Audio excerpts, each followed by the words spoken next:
Chapter 4, Divination. Translator, Atlas Studios. Editor, Atlas Studios. Returning to his chair again, he heard the faraway cathedral's bells chime again. It continued 7 times before Zhou Mingrue slowly stood up. He went up front to the cupboard and took out his clothes. A black vest with a matching suit, trousers that clung tightly to his legs, a half-top hat and his faint scholarly air made Zhou Mingrue feel like he was watching an English drama set in the Victorian era. He suddenly muttered softly as he shook his head with a wry smile, "I'm not going for an interview. All I'm doing is buying some ingredients to prepare for my luck enhancement ritual." Klein was so concerned about his impending interview that it became instinct. When he was not focused enough, he habitually wore his only decent set of clothing. After taking a breath, Zhou Mingrue took off his suit and vest, switching to a brownish-yellow coat. He also changed to a felt hat with a rounded edge of the same color. With his outfit done, he walked to the side of the bed and lifted a square cushion. He reached his hand into an inconspicuous hole beneath and rummaged around before finding an intermediate layer.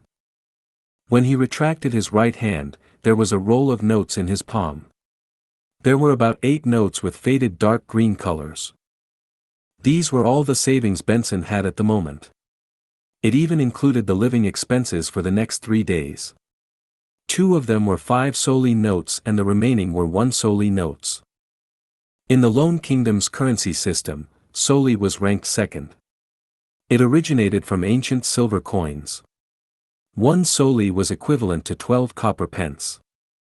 They had denominations of 1 and 5 solely. At the top of the currency system was the gold pound. They were also paper-based but were guaranteed by gold and pegged directly. A gold pound was equivalent to 20 solely. They had denominations of 1, 5, and 10 gold pounds. Zhou Mingrue spread a note and caught a whiff of the faint unique ink. This was the smell of money.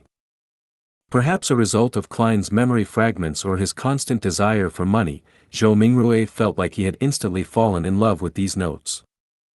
"Look, their designs are so beautiful. It makes the stern and old-fashioned George III and his 2 mustaches appear especially adorable. Look, the watermark that can be seen when the note is placed against sunlight is so alluring.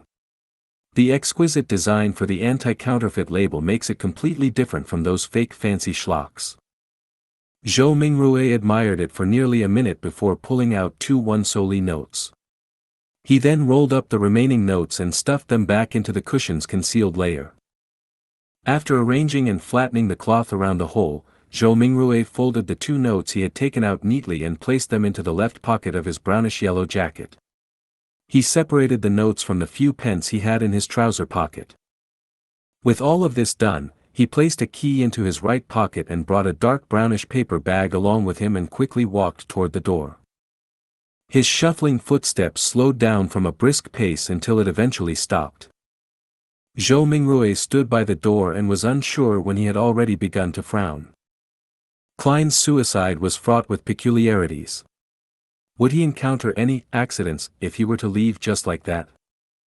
After some deep thought, Zhou Mingrue returned to his desk and pulled open the drawer.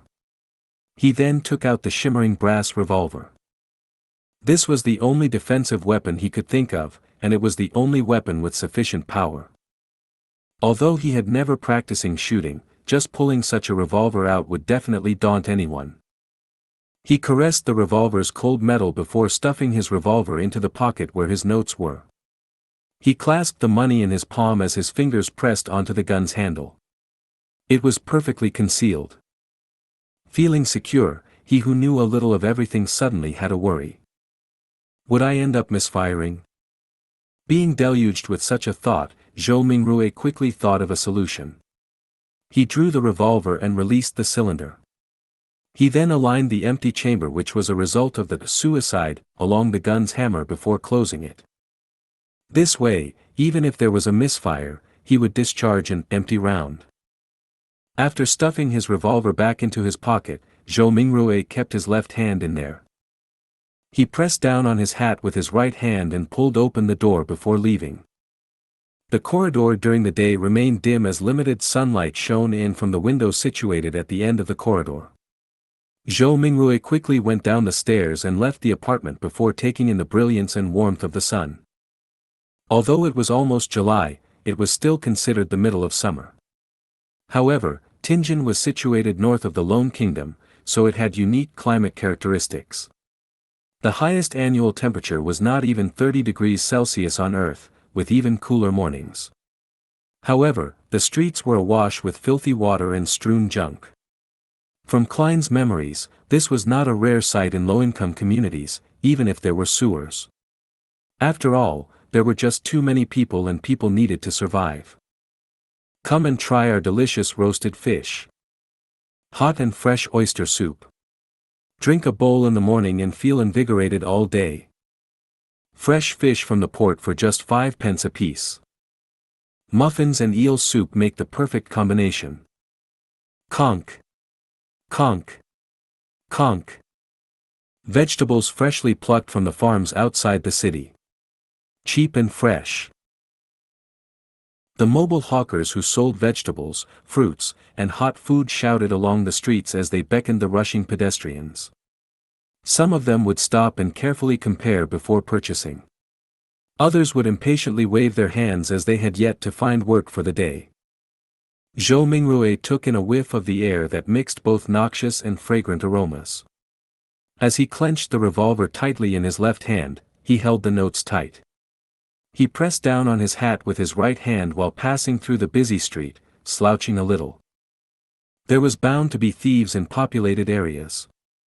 Furthermore, this street had no lack of poor citizens who were working part-time after losing their previous jobs. There were also starving children that were exploited by adults to do their bidding. He proceeded forward until he reached a point where the crowdedness around him restored to normal. He straightened his back and raised his head to look down the street. There was a vagrant accordionist busking. The melody was sometimes pleasant, sometimes fervent. Beside him were several children in ragged clothes with sallow complexions due to malnutrition. They listened to the music and moved to the beat, dancing self-made choreographies. Their faces were filled with joy as though they were a prince or an angel. A deadpan woman passed by, her skirt was dirty and her skin was dull. Her gaze appeared dull and sluggish. Only when she looked at the bunch of children did a faint glow flash. It was as though she had seen herself from 3 decades ago. Zhou Mingrui overtook her and turned into another street before stopping at Smyron Bakery. The owner of the bakery was a 70-plus-year-old granny named Wendy Smyron. Her hair was completely grayish-white and she always wore a genial smile. From the beginning of Klein's memories, she had been here selling bread and pastries. Oh, the Tianjin biscuits and lemon cakes she bakes are very delicious. Zhou Mingrui gulped a mouthful of saliva and smiled. Mrs. Smyron, 8 pounds of rye bread. Oh. Dear Klein, where's Benson? Is he not back? Wendy asked smilingly. In a few more days, answered Zhou Mingrui vaguely. As Wendy took the rye bread, she sighed. He sure is a hard-working lad. He will have a good wife. Upon saying this, the corners of her lips curled up as she said playfully, all is good now. You have already graduated. You are a history graduate of our Koei University. Oh, you will soon be able to earn money. You should not be staying in the apartment you are currently living in. At the very least, you should have a bathroom you can call your own.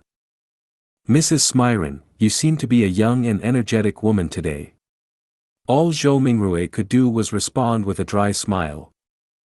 If Klein were to successfully pass his interview and become a lecturer at Tianjin University, it was true that his family would immediately be pushed up to a higher socio-economic status. In his memory fragments, he had once fantasized about renting a bungalow in the suburbs. There would be 5 or 6 rooms, 2 bathrooms, a huge balcony upstairs, 2 rooms, a dining room, a living room, a kitchen, a bathroom, and an underground storage room on the first floor. This was not a wishful dream. Even a lecturer on probation at Tianjin University would have a weekly salary of 2 gold pounds. After the probationary period, the salary would be raised to 3 gold pounds and 10 soldi. One had to know that despite working for so many years, Klein's brother, Benson, only had a weekly salary of 1 pound and 10 soldi. Ordinary workers at a factory did not even get a pound or, at best, a little more. And rent for a bungalow was about 19 soldi to 1 pound and 18 soldi. This is the difference between earning 3 to 4,000 yuan and earning 14 to 15,000 yuan a month. Zhou Mingrui mumbled to himself. However, all of this was under the premise that he passed either the Tianjin University or Backlund University interviews. There were not many other opportunities. People without any connections were unable to get recommendations to become a public servant.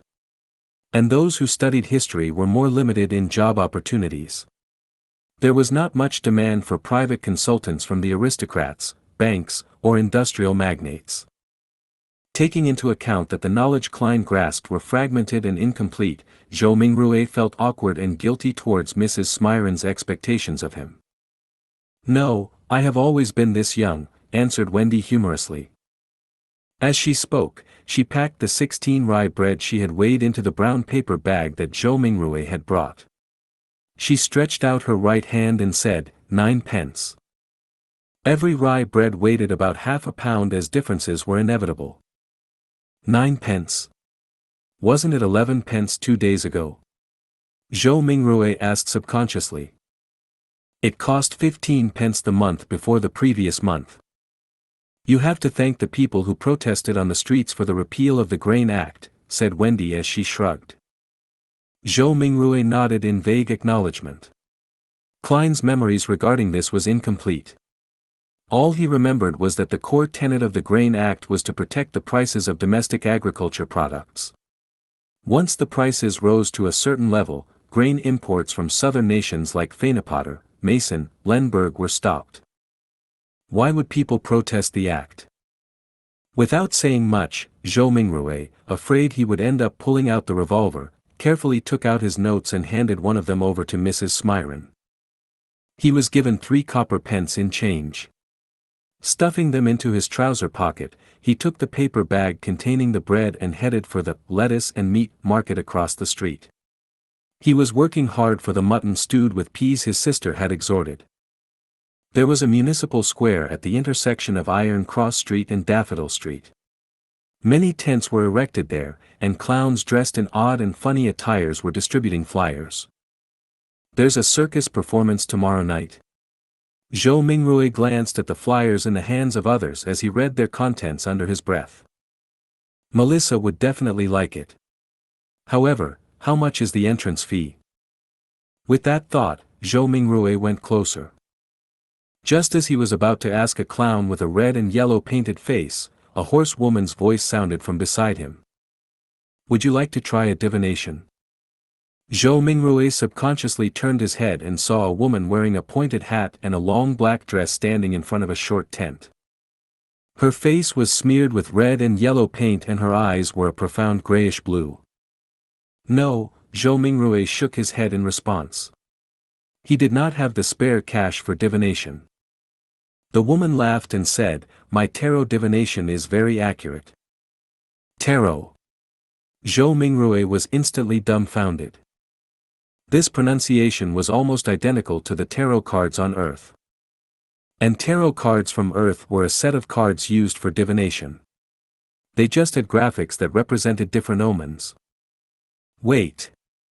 He suddenly recalled the origins of tarot divination in this world. It did not originate from the 7 Orthodox gods nor was it an ancient legacy.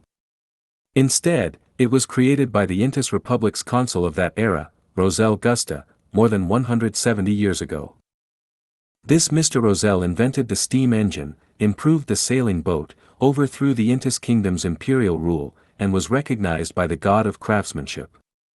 He also became the first consul of the Intis Republic. Later, he invaded other nations and placed Lemberg and other nations under his protection. He made the Lone Kingdom, Fenepotter, Fasak Empire and other powerful northern continent nations bow down to the Intis Republic. Following that, the Republic was then changed to an empire and he became the self-proclaimed Emperor Caesar. It was during Roselle's rule that the Church of Craftsmanship received its first public holy revelation since the Fifth Epoch. Ever since, the god of craftsmanship was changed to the god of steam and machinery. Roselle also invented tarot divination. He also established the contemporary system of paper-based cards and their playstyles. There were many familiar styles that Zhou Mingrue was familiar with, such as Upgrade, Fighting the Landlord, Texas Poker, and Quint. In addition, the marine fleets he sent out discovered a sea route that led to the southern continent through the stormy and turbulent seas. This also began the era of colonialism. Unfortunately, he was betrayed in his old age. In the year 1198 of the Fifth Epoch, he was assassinated by the combined forces of the Church of the Eternal Blazing Sun, the former Intis royal family, the Sauron family, and other aristocrats. He eventually died in the White Maple Palace. This. To recall such general knowledge suddenly made him facepalm. Could this be a transmigration senior? With this in mind, Zhou Mingrue was intrigued to see what tarot cards looked like. Therefore, he nodded at the pointy hat woman with the painted face and said, "If the, price is reasonable, I'll give it a try." The woman immediately said with a laugh, "Sir, you are the first one here today, so it's on the house."